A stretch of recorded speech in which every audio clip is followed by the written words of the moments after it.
ओम नमो भगवते वासुदेवाय नमः। संक्षिप्त महाभारत कथा आदि पर्व के अंतर्गत भाग 26। आज की कथा में रंगमंडप में राजकुमारों के अस्त्र कौशल का प्रदर्शन और कर्ण को अंग देश का राजा बनाना तथा द्रुपद का पराभव। वैशंपायन जी कहते हैं, जन्मजय, द्रोणाचार्य ने राजकुमारों को अस्त्र विद्या में निपुण देखकर कृपाचार्य, सोमदत्त, वैलीक, भीष्म, व्यास और विदुर आदि के सामने धृतराष्ट्र से कहा, राजन, सभी राजकुमार सब प्रकार की विद्या में निपुण हो चुके हैं। आपकी इच्छा हो अनुमति दें तो उनकी अस्त्र विद्या का कौशल एक दिन सबके सामने दिखाया जाए। धृतराष्ट्र ने प्रसन्न होकर कहा, आचार्य, आपने हमारा बहुत बड़ा उपकार किया है। आप जिस समय, जिस जगह, जिस प्रकार अस्त्र कौशल का प्रदर्शन उचित समझते हो करें। उसके लिए जिस प्रकार की तैयारी आवश्यक हो उसकी आज्ञा करें। तदंतर उन्होंने विदुर जी से कहा, विदुर, आचार्य की आज्ञा अनुसार तैयारी कराओ, ये काम मुझे बहुत प्रिय है। द्रोणाचार्य ने रंगमंडप के लिए एक झाड़ जंघाड़ से रहित समतल भूमि पसंद की। जलाशयों के कारण वह भूमि और भी सुहावनी थी। शुभ मुहूर्त में पूजा करके रंगमंडप की नींव डाली गई। रंगमंडप तैयार होने पर उसमें अनेकों प्रकार के अस्त्र शस्त्र टांगे गए और राजघराने के स्त्री पुरुषों के लिए उचित स्थान बनवाए गए। स्त्रियों और साधारण दर्शकों के स्थान अलग अलग थे। नियत दिन आने पर राजा धृतराष्ट्र, भीष्म एवं कृपाचार्य के साथ वहां आए। चारों ओर मोतियों की झालर लटक रही थी। साथ ही गंधारी, कुंती एवं बहुत सी राज परिवार की महिलाएं भी अपनी अपनी दासियों के साथ आई। ब्राह्मण, क्षत्रिय, वैश्य आदि आकर यथास्थान बैठ गए। वहां की भीड़ उमड़ते समुद्र के समान जान पड़ी। बाजे बजने लगे। आचार्य द्रोण श्वेत वस्त्र, सफ़ेद यज्ञोपवीत और सफ़ेद पुष्पों की माला पहने अपने पुत्र अश्वत्थामा के साथ वहां आए। उनके सिर के और मूछें दाढ़ी के बाल भी सफ़ेद ही थे। द्रोणाचार्य ने समय अनुसार देवताओं की पूजा कर वेदज्ञ ब्राह्मणों से मंगल पाठ करवाया। राजकुमारों ने पहले धनुष बाण का कौशल दिखलाया। तदंतर रथ, हाथी और घोड़ों पर चढ़कर अपनी अपनी युद्ध चातुरी प्रकट की। उन्होंने आपस में कुश्ती भी लड़ी। इसके बाद ढाल तलवार लेकर तरह तरह के पैंतरे बदलने तथा हस्त लाघव दिखलाने लगे। सब लोग उनकी फुर्ती, सफाई, शोभा, स्थिरता और मुट्ठी की मजबूती आदि देखकर प्रसन्न हुए।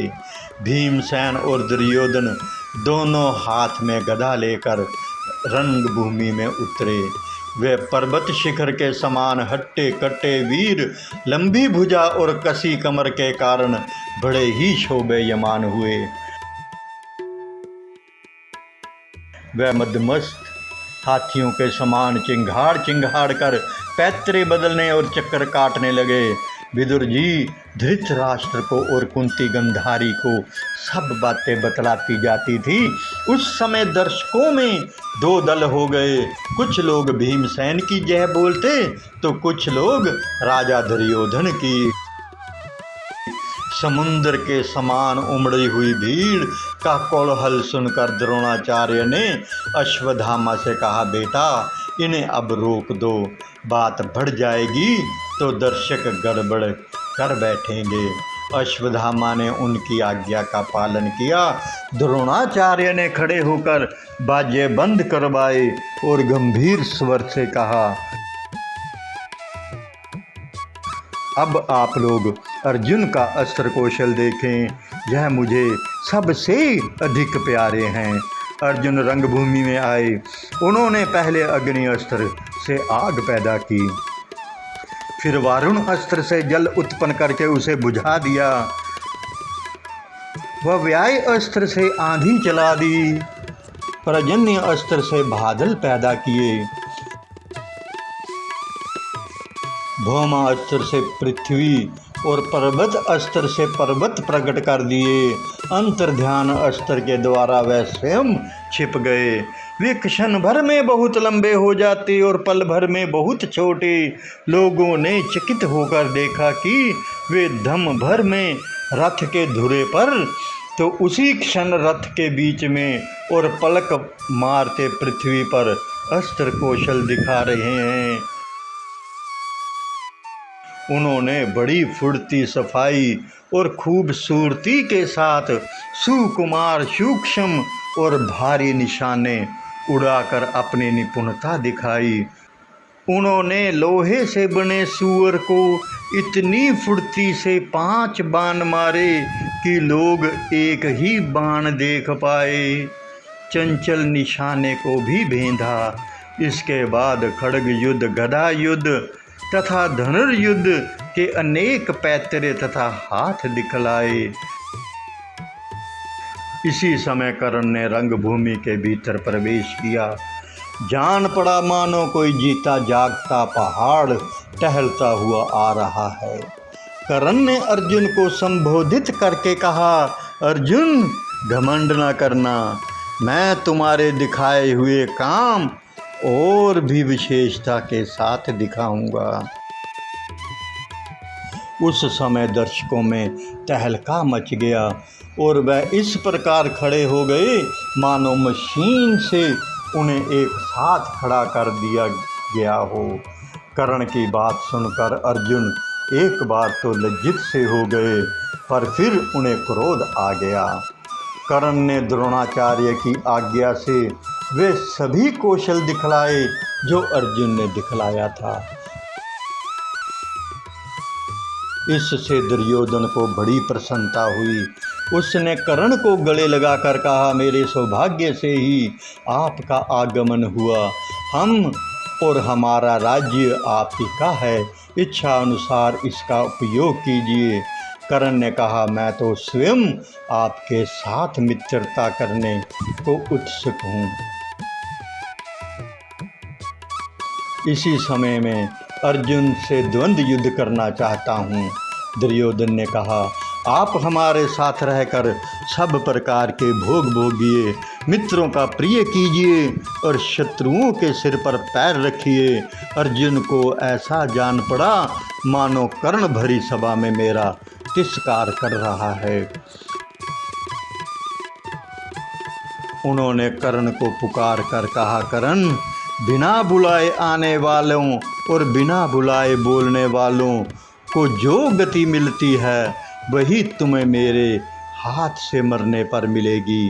कर्ण ने कहा, अजी, ये रंगमंडप तो सबके लिए है, क्या इस पर केवल तुम्हारा ही अधिकार है? कमजोर की तरह अपेक्षा क्या करते हो? साहस हो तो धनुष्यबाण से बातचीत करो। मैं तुम्हारे गुरु के सामने ही तुम्हारा सिर धड़ से अलग किए देता हूँ। गुरु द्रोण की आज्ञा से अर्जुन द्वंद्व युद्ध करने के लिए कर्ण के पास जा पहुँचे। कर्ण भी धनुष्यबाण लेकर खड़ा हो गया। इतने में नीति निपुण कृपाचार्य ने दोनों को द्वंद्व युद्ध के लिए तैयार देखकर कहा, कर्ण, पांडुनंदन अर्जुन कुंती का सबसे छोटा पुत्र है। इस कुरुवंश शिरोमणि का तुम्हारे साथ युद्ध होने जा रहा है, इसलिए तुम भी अपनी माँ बाप और वंश का परिचय बतलाओ। ये बात जान लेने पर ही युद्ध करने ना करने का निश्चय होगा, क्योंकि राजकुमार ज्ञात कुलशील और नीच वंश के पुरुष के साथ द्वंद्व युद्ध नहीं करते। कर्ण पर मानो 100 घड़ा पानी पड़ गया, उसका शरीर श्रीहीन हो गया, मुंह लज्जा से झुक गया। दुर्योधन ने कहा, आचार्य जी, शास्त्र के अनुसार ऊंचे कुल के पुरुष, शूरवीर और सेनापति तीनों ही राजा हो सकते हैं। यदि अर्जुन कर्ण के साथ इसलिए नहीं लड़ना चाहते कि वह राजा नहीं, तो मैं कर्ण को अंग देश का राज्य देता हूँ। ये कहकर दुर्योधन ने कर्ण को सुवर्ण सिंहासन पर बिठाया और तत्काल अभिषेक कर दिया। उस समय कर्ण के धर्मपिता अधिरथ को बड़ी प्रसन्नता हुई। उसका दुपट्टा बिखर रहा था, शरीर पसीने से लथपथ था, दुर्बल होने के कारण उसका अंजर पंजर दिख रहा था। वह कांपता कर्ण के पास आया और बेटा बेटा कहकर दुलार करने लगा। कर्ण ने धनुष छोड़कर बड़े सम्मान से उसके चरणों पर अपना सिर रखकर प्रणाम किया। अभी उसका सिर अभिषेक के जल से भीग रहा था। अधिरथ ने झटपट कपड़े के छोर से अपने पैर ढक लिया, उसे छाती से लगाया तथा प्रेम अश्रु से उसका सिर भिगो दिया। अधिरथ का ऐसा व्यवहार देखकर पांडवों ने निश्चय कर लिया कि यह सूत पुत्र है। भीमसेन ने हंसते हुए कहा, अरे सूत पुत्र, तू अर्जुन के हाथों मरने योग्य भी नहीं है। तेरे वंश के अनुरूप तो ये है कि झटपट घोड़ों की चाबुक संभाल लें। अरे नीच, तू अंग देश का राज्य करने योग्य नहीं है। भला कहीं कुत्ता यज्ञ के भविष्य का अधिकारी होता है। कर्ण लंबी सांस लेकर सूर्य की ओर देखने लगा। उस समय महाबली दुर्योधन मदमस्त हाथी के समान भाइयों के झुंड में से उछल कर निकल आया और भीमसेन से बोला, भीमसेन, तुम्हें ऐसी बात मुंह से नहीं निकालनी चाहिए। क्षत्रिय में बल की श्रेष्ठता ही सर्वमान्य है, इसलिए नीच कुल के सूरवीर के साथ भी युद्ध करना ही चाहिए। सूरवीर और नदियों की उत्पत्ति का ज्ञान बड़ा कठिन है। कर्ण स्वभाव से ही कवच कुंडलधारी और स्वर लक्षण संपन्न है। इस सूर्य के समान तेजस्वी कुमार को भला कोई सूत पत्नी जन सकती है? कर्ण अपने बहुबल तथा मेरी सहायता से केवल अंग देश का ही नहीं, सारी पृथ्वी का शासन कर सकता है। यह काम जिससे ना सहा जाता हो, वह रथ पर बैठकर धनुष पर डोरी चढ़ावे। सारे रंग मंडप में हाहाकार मच गया। तब तक सूर्यास्त हो गया था। दुर्योधन कर्ण का हाथ पकड़कर वहां से बाहर निकल गया। द्रोणाचार्य, कृपाचार्य तथा भीष्म जी के साथ पांडव भी अपने अपने निवास स्थान पर चले गए। वैशंपायन जी कहते हैं, जन्मेजय, जब द्रोणाचार्य ने देखा कि सभी राजकुमार अस्त्र विद्या के अभ्यास में पूर्णतः निपुण हो चुके हैं, तब उन्होंने निश्चय किया कि अब गुरु दक्षिणा लेने का समय आ गया है। उन्होंने सब राजकुमारों को अपने पास बुलाकर कहा, तुम लोग पंचाल राज द्रुपद को युद्ध में पकड़ कर ले आओ। यही मेरे लिए सबसे बड़ी गुरु दक्षिणा होगी। सब ने बड़ी प्रसन्नता से गुरुदेव की आज्ञा स्वीकार की और उनके साथ शस्त्र धारण कर रथ पर सवार हो द्रुपद नगर की यात्रा कर दी। दुर्योधन, कर्ण, युयुत्सु, दुशासन और दूसरे राजकुमार पहले आक्रमण करके मैं पकड़ूंगा, ऐसा निश्चय करके आपस में सर्पधा करने लगे। उन्होंने क्रमशः देश में और अपनी राजधानी में प्रवेश किया। पंचाल राज द्रुपद ने बड़ी शीघ्रता से किले से बाहर निकलकर अपने भाइयों के साथ आक्रमणकारियों पर बाण वर्षा शुरू कर दी। अर्जुन ने दुर्योधन आदि कौरवों को बहुत घमंड करते देखकर पहले ही द्रोणाचार्य से कहा, आचार्य, इन लोगों को पहले अपना पराक्रम दिखा लेने दीजिए। ये लोग पंचाल राज को नहीं पकड़ सकेंगे, इसके बाद हम लोगों की बारी आएगी। अर्जुन अपने भाइयों के साथ नगर से आधा कोस इधर ही ठहर गए थे।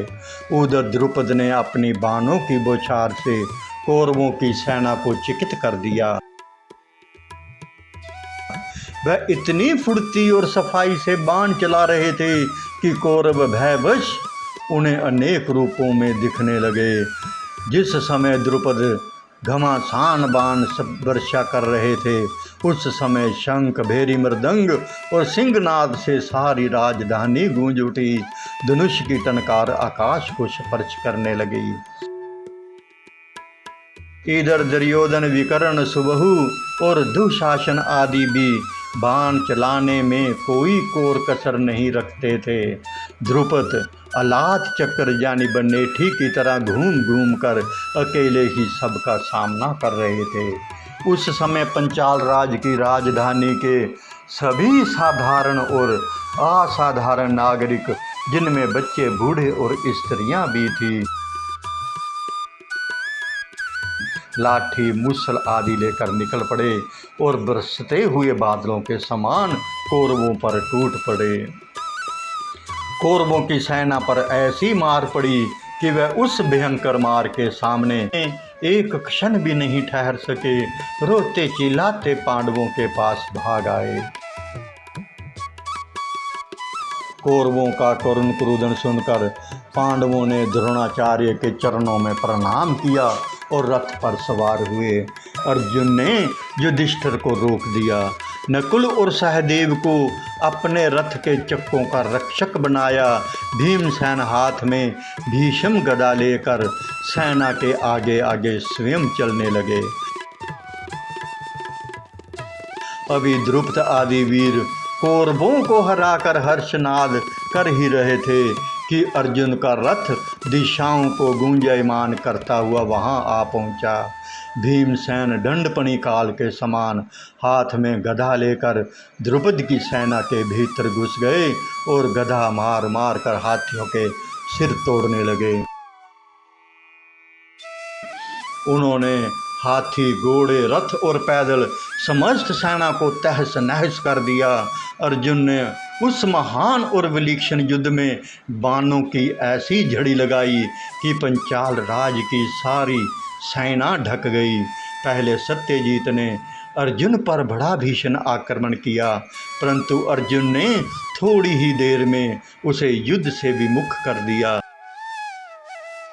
इसके बाद अर्जुन ने द्रुपद का धनुष और ध्वजा काटकर जमीन पर गिरा दिए और 5 बाणों से 4 घोड़े तथा सारथी को मारा।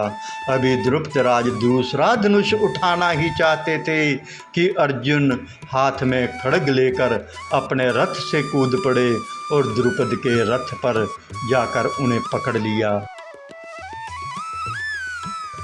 जब अर्जुन द्रुपद को लेकर द्रोणाचार्य के पास चले, तब सारे राजकुमार द्रुपद की राजधानी में लूट माट मचाने लगे। अर्जुन ने कहा, भैया भीमसेन, राजा द्रुपद कौरवों के संबंधी हैं, इनकी सेना का संहार मत कीजिए। केवल गुरु दक्षिणा रूप से द्रुपद को ही गुरु के अधीन कर दीजिए। यद्यपि भीमसेन अभी लड़ने से तृप्त नहीं हुए थे, फिर भी उन्होंने अर्जुन की बात मान ली और लौट आए। इस प्रकार पांडव द्रुपद को पकड़कर द्रोणाचार्य के पास ले आए। अब उनका घमंड चूर चूर हो चुका था, धन भी छीन गया था, वह सर्वदा द्रोणाचार्य के अधीन हो रहे थे। उनकी यह स्थिति देखकर आचार्य द्रोण बोले, द्रुपद, मैंने बलपूर्वक तुम्हारे देश और नगर को रौंद डाला है। अब तुम्हारा जीवन तुम्हारे शत्रु के अधीन है। क्या तुम पुरानी मित्रता को चालू रखना चाहते हो? उन्हें तनिक हंसकर और भी कहा, द्रुपद तुम प्राणों से निराश मत हो। हम तो स्वभाव से ही क्षमाशील ब्राह्मण हैं। बचपन से हम लोग एक साथ खेला करते थे। वह प्रेम संबंध अब भी है राजन। मैं चाहता हूँ हम लोग फिर वैसे ही मित्र बन जाएं। मैं तुम्हें वर देता हूँ कि तुम आधे राज्य के स्वामी रहो। तुमने कहा था कि जो राजा नहीं है वह राजा का सखा नहीं हो सकता, इसलिए मैं भी तुम्हारा आधा राज्य लेकर राजा हो गया हूँ। तुम गंगा जी के दक्षिणी तट के राजा रहो, मैं उत्तर तट का। अब तुम मुझे अपना मित्र समझो। द्रुपद ने कहा, ब्राह्मण आप जैसे पराक्रमी उदार हृदय महात्माओं के लिए यह कोई आश्चर्य की बात नहीं है। मैं आपसे प्रसन्न हूँ और आपका अनंत प्रेम चाहता हूँ। अब द्रोण ने उन्हें मुक्त कर दिया तथा बड़ी प्रसन्नता से सत्कार करके आधा राज्य दे दिया। द्रुपद मकंदी प्रदेश के श्रेष्ठ नगर कंपिल्य में रहने लगे। उसे दक्षिणी पंचाल कहते हैं। वहाँ चर्मवती नदी है। इस प्रकार यद्यपि द्रोण ने द्रुपद को पराजित करके भी उसकी रक्षा ही की, परंतु द्रुपद के मन में संतोष नहीं हुआ। इधर अहिच्छत्र प्रदेश की अहिच्छत्रा नगरी में द्रोणाचार्य रहने लगे। अर्जुन के पराक्रम से ही उन्हें यह राज्य प्राप्त हुआ था। ओम नमो भगवते वासुदेवाय नमः। एक विनम्र निवेदन है कि संपूर्ण महाभारत की रोचक एवं ज्ञानवर्धक कथाओं का आनंद लेने के लिए हमारे YouTube चैनल कहना सेवा के साथ जुड़ें तथा कथाओं को शेयर कर अपने मित्रों संबंधियों को भी लाभान्वित करें और पुण्य के भागीदार बनें। हरे कृष्ण कृष्ण कृष्ण हरे हरे, हरे राम राम राम हरे हरे। जय श्री कृष्ण।